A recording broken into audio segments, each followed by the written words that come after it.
Hello students, welcome to the series of Dangal जहां पर आज हम करेंगे कंडीशनल सेंटेंसेस। तो यह आपकी सीरीज का दूसरा पार्ट है। कल हमने किया था हमारा session based on subject verb agreement पर, राइट। सो आज हम करने वाले हैं कंडीशनल सेंटेंसेस। सो हम सीखेंगे कि कंडीशनल सेंटेंसेस क्या होते हैं, राइट, और ये कितने टाइप्स के होते हैं, प्लस हम इनका स्ट्रक्चर भी पढ़ेंगे। सो देखिए, आपके सामने इंट्रोडक्शन है कंडीशनल का। अ conditional sentence is based on the word if.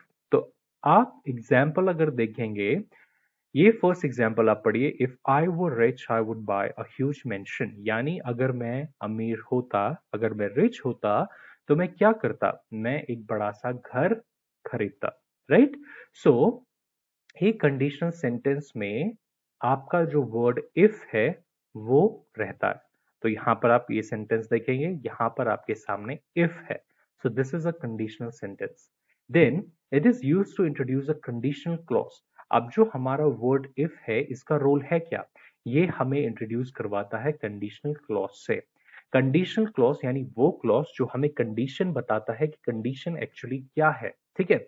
देखिए, ये आपका जो सेंटेंस है, यहाँ पर दो क्लॉज है। फर्स्ट क्लॉज है if I were rich, second clause है I would buy a huge mansion. तो पहले क्लॉज में बात हुई है एक कंडीशन की, यानी अगर, बेस्ड ऑन इफ, ठीक है। अगर कोई भी चीज हम बात करें तो हम अगर या इफ को लेकर के हम बात करते हैं कि अगर ऐसा होता, ठीक है। सो इफ आई वर रिच, अगर मैं अमीर होता, सो एक कंडीशन है, ठीक है। उसके बाद जो दूसरा क्लॉज है, यहाँ पर हमें प्रोवाइड किया जाता है कॉन्सिक्वेंस या उसका रिजल्ट। तो अगर मैं अमीर होता तो क्या होता, तो मैं एक बड़ा सा मेंशन या एक बड़ा सा घर मैं खरीद देता, ठीक है। तो ये इसका कॉन्सिक्वेंस है कि अगर ये कंडीशन सच हो जाए, राइट, तो फिर उसका कॉन्सिक्वेंस या रिजल्ट क्या होगा। हम इसे इस तरीके से भी देख सकते हैं कि आई would buy a huge mention but when, right, मैं एक बड़ा सा घर खरीदता, लेकिन उसकी कंडीशन क्या होनी चाहिए। सो उसकी कंडीशन है इफ आई वर रिच, अगर मैं अमीर होता, right. So, there are always two parts to a conditional sentence. One part beginning with if to describe a possible situation, and the second part which describes the consequence. So, जैसे हमने देखा कि conditional clause के दो parts होते हैं। एक आपका होता है conditional clause, ये जैसे यहाँ पर देखा हमने if I were rich, और दूसरा clause होता है consequence वाला, जहां पर हमें consequence show होता है, right, कि उसका result क्या रहेगा अगर वो condition सक्सेसफुल या ट्रू रहती है। Okay, so students, I hope अब आपको समझ में आ चुका होगा कि कंडीशनल सेंटेंसेस क्या होते हैं, राइट, और ये कितने इसका जो स्ट्रक्चर है सेंटेंस का वो क्या है। तो कंडीशनल सेंटेंस में हमारे पास इफ रहता है, ठीक है, और दो क्लॉज हमारे पास रहते हैं, एक कंडीशन क्लॉज, राइट, और दूसरा जहां पर हमें कॉन्सिक्वेंस शो किया जाता है। अब आप सेकंड सेंटेंस देखेंगे। अकॉर्डिंग टू न्यूटन, न्यूटन के हिसाब से if any object is throne upwards, देखिए इफ यहां पर आ चुका है, यानी हमारा कंडीशनल जो क्लॉज है वो शुरू हो चुका है। So if any object is throne upwards, यानी अगर कोई भी ऑब्जेक्ट, कोई भी चीज अगर ऊपर फेंकी जाती है, तो उसका कॉन्सिक्वेंस या रिजल्ट क्या होगा, वो हमें सेकंड क्लॉज से पता चलता है। इट डेफिनेटली कम्स डाउन, तो वो क्या, जरूर नीचे आता है। इसे इस तरीके से भी देख सकते हैं कि कोई भी चीज कब जरूर नीचे आती है, कंडीशन क्या है, कंडीशन है if any object is throne upwards, अगर कोई भी चीज ऊपर फेंकी जाए। तो यहाँ पे देखा आपने दो पार्ट्स हैं, एक कंडीशन क्लॉज और दूसरा आपका कॉन्सिक्वेंस शो किया गया है। तीसरा एग्जाम्पल हम देखेंगे। If the politicians of a country work with honesty, India can actually become विश्व गुरु। सो अगर हमारे देश के जो नेता हैं, पॉलिटिशियंस हैं, अगर वो ईमानदारी के साथ काम करें तो क्या होगा, कॉन्सिक्वेंस क्या होगा, इंडिया कैन एक्चुअली बिकम विश्व गुरु। तो भारत सच में एक विश्व गुरु बन सकता है, राइट। या हम पूछ सकते हैं कि भारत कब सच में विश्व गुरु बन सकता है, कंडीशन क्या रहेगी, कंडीशन होगी कि अगर पॉलिटिशियंस हमारे देश के ईमानदारी के साथ काम करेंगे, राइट। अब चौथा देखिए, India could have gain freedom in the same year if all the kings and princes during 1857 revolt had fought unanimously, यानी इंडिया को, ठीक है, उसी वर्ष आजादी मिल जाती, ठीक है, सेम ईयर उसे आजादी मिल जाती। कब, अगर क्या, अगर क्या होता, अगर जो सारे राजा थे, सारे राजकुमार थे, सारे जो रूलर्स थे, वो जो 1857 का जो विद्रोह था, रिवोल्ट था, उसको वो साथ में एकता में वो उसको लड़ते।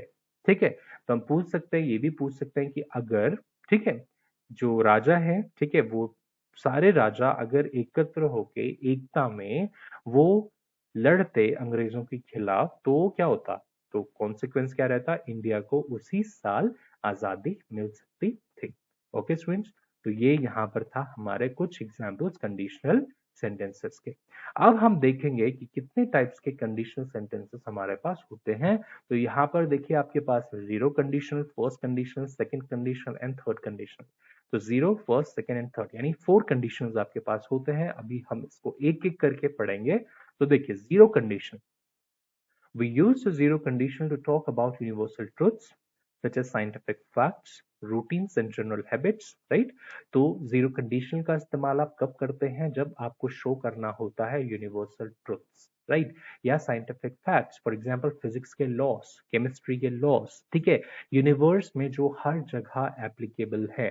For example the sun rises in the east, right, अब धरती पर जो हमारी अर्थ है, यहाँ पर ये एक यूनिवर्सल ट्रुथ है, ठीक है, या जो यू नो जो क्या है, वाटर है, उसका जो बॉइलिंग पॉइंट है दैट इज 100 डिग्री, राइट, या फिर हमने जैसे पहले देखा न्यूटन के केस में, तो उनके जो डिफरेंट लॉस हैं वो आपके यूनिवर्सल ट्रुथ्स या साइंटिफिक फैक्ट्स हैं।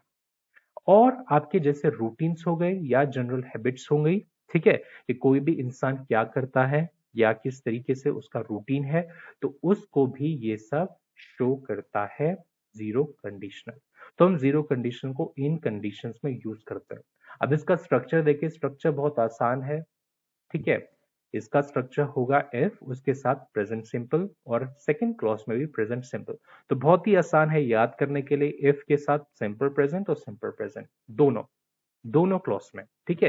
एग्जाम्पल देखेंगे, सी अकॉर्डिंग टू न्यूटन, न्यूटन के हिसाब से इनर्शिया, अब इनर्शिया जो भी है वो एक नेचुरल फिनोमेना है, राइट, इसको हम चेंज नहीं कर सकते, यानी ये एक यूनिवर्सल ट्रूथ है, ठीक है। तो यहां पर आप अप्लाई करेंगे zero conditional. Okay, so inertia is a phenomenon where if an object is in motion, अगर एक ऑब्जेक्ट मोशन में होती है तो, ठीक है, देखिए if आपका कंडीशनल क्लॉज यहाँ पर स्टार्ट हो चुका है। सो अगर एक ऑब्जेक्ट मोशन में होती है, यहाँ पर देखिए क्लॉज का अगर आप टेंस देखेंगे, if an object is in motion, ठीक है, सिंपल प्रेजेंट इसका क्या है, हमारे पास टेंस है। तो second clause, it stage in motion, तो मोशन में वो ऑब्जेक्ट स्टे करती है, ठीक है, सो वो मोशन में ही रहती है। तो अगर एक ऑब्जेक्ट मोशन में होती है तो वो मोशन में ही रहती है। तो सेकंड क्लॉज का अगर आप टेंस देखेंगे तो ये भी सिंपल प्रेजेंट है। तो ये आपका स्ट्रक्चर फॉलो करता है इफ प्लस प्रेजेंट सिंपल, यानी ये जो आपका सेंटेंस है यहाँ तक, ये आपका है जीरो कंडीशनल, ठीक है। अब देखेंगे आगे, and similarly if an object stays at rest, देखिए वर्ब का फर्स्ट फॉर्म यूज हुआ है, ठीक है, simple present. It has a tendency to stay at rest, यहाँ पे भी वर्ब का फर्स्ट फॉर्म यूज हुआ है, हैज यहाँ पर आपका main verb, as a main verb यहाँ पर अपना रोल प्ले कर रहा है, ठीक है। तो इट हैज, तो ये भी आपका सिंपल प्रेजेंट है। तो एक आपका condition clause, if an object stays at rest, तो कॉन्सिक्वेंस क्या होगा, it has a tendency to stay at rest. तो यहाँ पर भी ये आपका हो चुका है सिंपल प्रेजेंट। तो इस तरीके से हमारा स्ट्रक्चर होता है जीरो कंडीशनल का, और हम इसे यूज करते हैं टू शो यूनिवर्सल ट्रूथ या साइंटिफिक फैक्ट्स, रूटीन्स और जनरल हैबिट्स के लिए। ओके, अब बढ़ते हैं हमारे फर्स्ट कंडीशन की तरफ। तो देखिए फर्स्ट कंडीशन को कब यूज किया जाता है, We use the first condition to talk about a realistic situation in the present or future.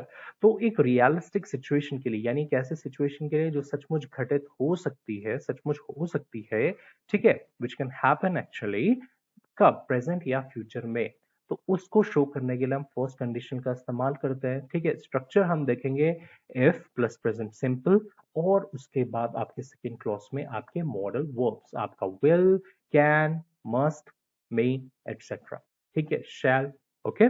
तो ये इसका स्ट्रक्चर है, तो बहुत ही आसान है, ठीक है। जीरो कंडीशन में आपका क्या था, इफ प्लस प्रेजेंट सिंपल और उसके साथ प्रेजेंट सिंपल सेकेंड क्लॉज में, यहाँ पर ठीक है सेम है, कंडीशन क्लॉज तक का, ठीक है। बाकी जो कॉन्सिक्वेंस जहां पर शो होता है, जो सेकेंड क्लॉज है, वो वहां पर थोड़ा सा रिप्लेसमेंट हो जाता है, ठीक है। वहां पर आपका मॉडल वर्ब्स रिप्लेस हो जाता है। सो if plus present simple plus will और उसके बाद आपका मेन वर्ब, ठीक है। एग्जाम्पल हम देखेंगे, देखिए, if I do not receive your assignment on time, यानी अगर मुझे आपका असाइनमेंट टाइम पर नहीं मिला, आई विल फेल यू, तो मैं आपको फेल कर दूंगा। अब देखिए, if I do not receive your assignment on time, तो फॉर एग्जाम्पल ये एक टीचर है जो अपने स्टूडेंट को कह रहा है, ठीक है।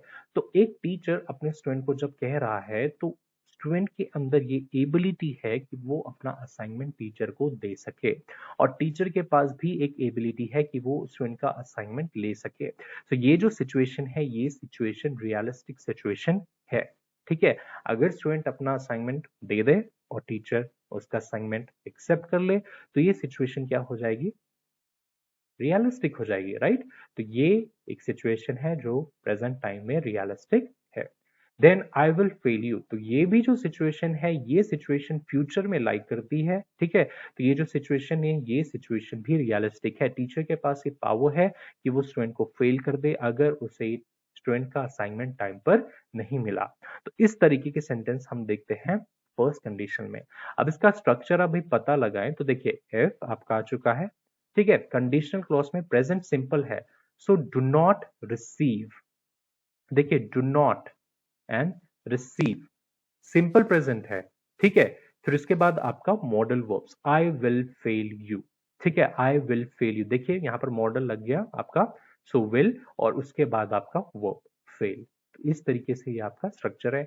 सेकेंड एग्जाम्पल भी देखेंगे, if you do not adhere to the rules of the state, police can arrest you, यानी अगर आप स्टेट के रूल्स को फॉलो नहीं करते, ओबे नहीं करते, उनको कंप्लाई नहीं करते, तो पुलिस आपको अरेस्ट कर सकती है। तो देखिए, आपके पास ये चॉइस है कि आप रूल्स को माने या उनको तोड़ दें, यानी ये क्या है, प्रेजेंट टेंस में एक रियलिस्टिक सिचुएशन है। तो उसका कॉन्सिक्वेंस क्या हो सकता है, police can arrest you, police के पास ये भी पावर है कि वो आपको अरेस्ट कर सकती है, यानी फ्यूचर में एक जो क्या है आपका एक पॉसिबिलिटी है, वो लाइक करती है, राइट। तो उसका स्ट्रक्चर भी देखेंगे, प्रेजेंट सिंपल है, if you do not adhere, ठीक है। और फिर आपका पुलिस कैन अरेस्ट, ये देखिए यहाँ पर एक मॉडल वर्ब आपका आ गया और यहाँ पर आपका मेन वर्ब आ गया अरेस्ट, ओके। देन थर्ड में, if I do not find any electronic means to contact him, अगर मुझे कोई इलेक्ट्रॉनिक जरिया नहीं मिलता उससे बात करने का, for example mobile phone, internet, okay, telephone etcetera, fax, तो मैं क्या करूंगा, I must write a letter, तो मुझे एक पत्र लिखना पड़ेगा, right. So if I do not find any electronic means to contact him, ये एक पॉसिबिलिटी है, हो सकता है कि जहां पर वो हो वहां पर बिजली की सुविधा ना हो, ठीक है। तो फिर कॉन्सिक्वेंस क्या रहेगा, तो उसे एक लेटर जरूर लिखना पड़ेगा। तो ये एक फ्यूचर में एक पॉसिबिलिटी लाइक करती है। स्ट्रक्चर देखेंगे, बहुत आसान है, प्रेजेंट सिंपल है, if I do not find, देखिए वर्ब का फर्स्ट फॉर्म, ठीक है, और यहाँ पर डू भी है वर्ब का फर्स्ट फॉर्म, फिर आई मस्ट और आपका एक मॉडल वर्ब, उसके साथ आपका राइट जो एक वर्ब है, ठीक है। अब हम बढ़ते हैं हमारे सेकेंड कंडीशनल पर।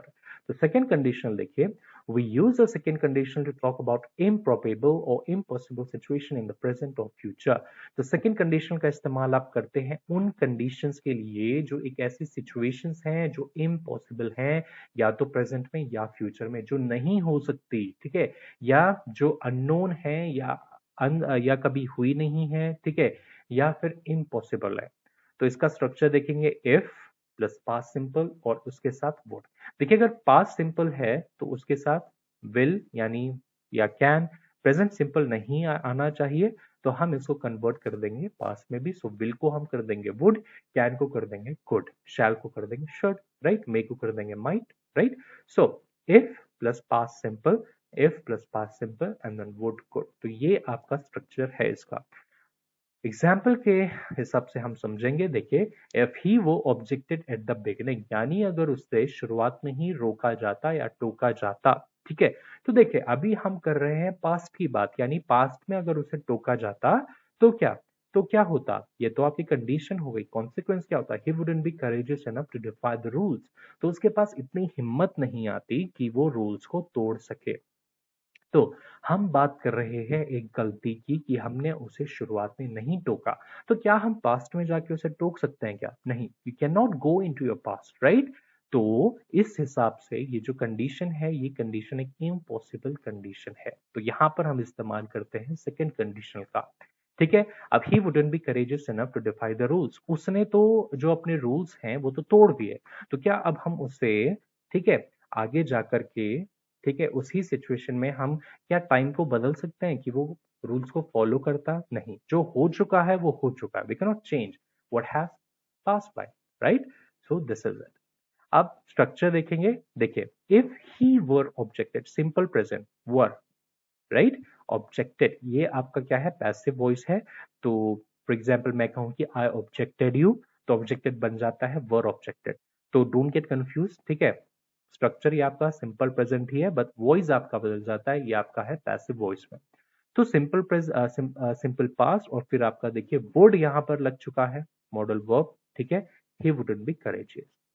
सेकेंड एग्जाम्पल देखेंगे, इफ आई वो prime minister of this country, अगर मैं इस देश का प्राइम मिनिस्टर होता और एक कॉमन मैन ना होता, तो क्या मेरे पास, मैं तो देखिए ऑलरेडी कॉमन मैन हूं, तो क्या मैं वापस से जाके एक इस धरती पर जब मैं आया, ठीक है, तो क्या मैं वापस आ सकता हूँ? क्या मेरा जन्म वापस से हो सकता है कि मैं प्राइम मिनिस्टर बन जाऊं? नहीं, यानी ऐसी सिचुएशन बहुत क्या है, इम्पॉसिबल है, ये नहीं हो सकता।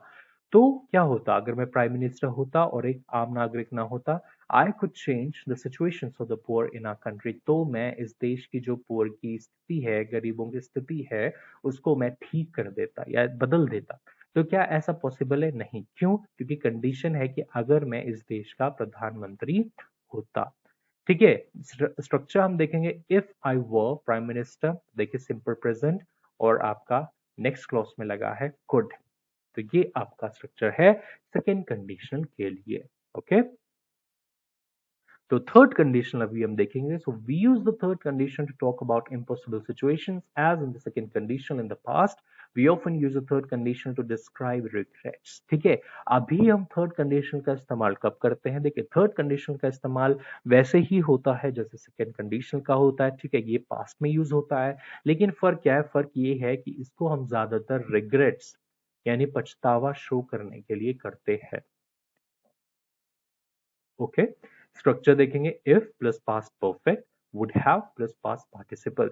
यहाँ पर आपका सिंपल पास्ट की जगह आ जाता है पास्ट परफेक्ट और वुड की जगह आ जाता है हैव। ठीक है, तो क्योंकि पास्ट परफेक्ट है तो हम सेकेंड क्लॉज को भी परफेक्ट हम बना देते हैं, तो हम मॉडल वर्ब के साथ लगा देते हैं हैव।